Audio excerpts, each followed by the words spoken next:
Topista twembi orukwebembera ofisi y'obugabe bw'abantu omuri district ya Kabale nagira ngo bashazire mu kwegesa abakozi ba gavumenti obugabe bw'abantu ahanyuma yo kumanya ngo nobavugana abantu abino buremezi na n'obugabe bwabo. Ito twayeta abantu ba CDOs nk'ekitongore kiri kurinda no kurwanira obugabe bw'abantu ahabo kubito twakora twenkana tukora nabandi kandi kutubire nturebo mu bantu abo tukira gukora nabo CDOs barya hansi ahansa abantu bitu kutura obugabe bwabo buri kurbatirwa.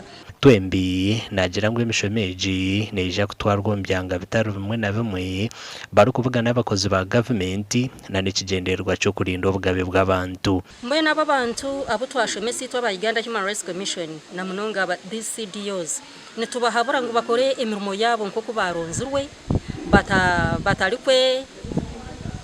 batarikwe kugira ngo hine kibari kwenda babanze batunge abo batungira kwetungita ngo bamwe babanza bashabe sente. Mary Waguma or speaker wa Rubanda na Top Hill Sabiti orukwebembere kitongore ecyo kutungura abantu mu Rubanda nabagira ngo emishomo nkeji neja kwera munonga ecanga cyabo. They have given us what we are supposed to give to our communities. The role play itself had done it all. That's what we have in our communities. Make sure that you fall in that group. Nobasa kushanga abashemera kwa barayamba abantu kugira ngo obugabe bwabo babutungo mu bwijwire batari kubayamba kandi nabo batarabimanya.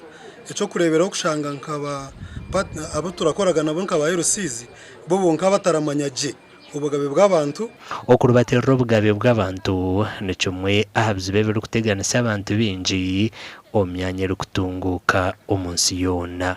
Amakuru agagasha kwa Job namanya omuri Rubanda.